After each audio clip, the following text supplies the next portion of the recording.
दुनिया के सबसे एडवांस हेलीकॉप्टरों में से एक Mi-17 V5 हेलीकॉप्टर माने जाते हैं।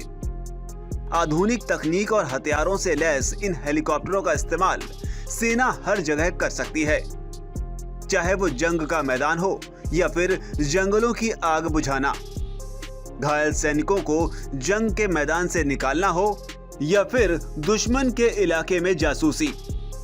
Mi-17 V5 हेलीकॉप्टर हर जगह कामयाब माने जाते हैं।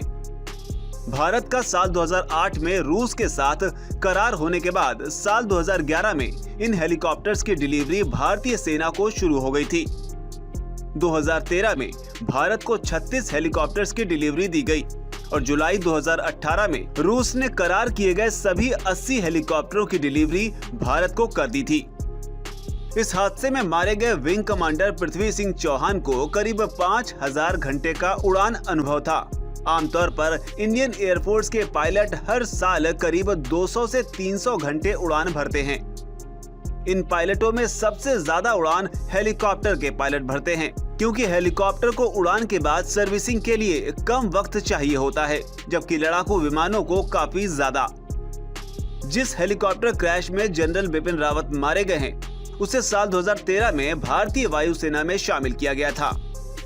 हाल ही में इस हेलीकॉप्टर की सर्विसिंग की गई थी और इस सर्विसिंग के बाद इस हेलीकॉप्टर ने महज 26 घंटे की उड़ान भरी थी, जो आमतौर पर सर्विसिंग के बाद बेहद कम मानी जाती है। पिछले 11 साल के दौरान 8 Mi-17 V5 हेलीकॉप्टर हादसों का शिकार हो चुके हैं, जिसमें 55 जवान और आम लोग अपनी जान गंवा चुके हैं। 18 नवंबर 2021 पूर्वी अरुणाचल प्रदेश में हादसा हुआ। इसमें कोई भी मौत नहीं हुई। 27 फरवरी 2019 को कश्मीर के बडगाम में सेना का हेलीकॉप्टर अपने ही हमले का शिकार हो गया, जिसमें 7 की मौत हो गई। 3 अप्रैल 2018 को उत्तराखंड के केदारनाथ में हवाई हादसा हुआ। इसमें एक शख्स की जान चली गई।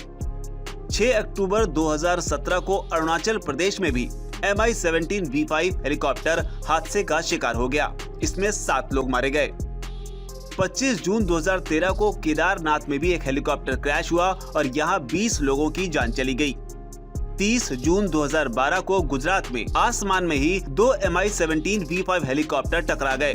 इसमें 9 की मौत हुई, जबकि 19 नवंबर 2010 को अरुणाचल में एक और हवाई हादसा हुआ। यहां 12 लोगों की जान चली गई।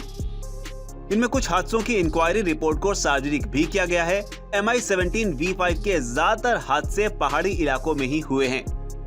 अगर साल 2012 के गुजरात हादसे को छोड़ दिया जाए तो पिछले 10 साल में सभी हादसे पहाड़ी इलाके में हुए हैं। 27 फरवरी 2019 को जब पाकिस्तान में बालाकोट के जवाबी हमले में पाकिस्तान के लड़ाकू जहाजों ने भारतीय सीमा में प्रवेश किया, तो गलतफहमी में भारतीय सेना ने अपने ही Mi-17 V5 हेलीकॉप्टर को मार गिराया। इन हादसों की सबसे बड़ी वजह खराब मौसम ही निकलकर सामने आए हैं। हालांकि 8 दिसंबर को हुए हादसे में भी अचानक जनरल बिपिन रावत का हेलीकॉप्टर घने कोहरे में गायब हो गया था। कुछ ऐसा ही मौसम साल 2013 में केदारनाथ में भी था, जब Mi-17 V5 हेलीकॉप्टर हादसे का शिकार हो गया था और उसमें 20 लोगों की मौत हो गई थी।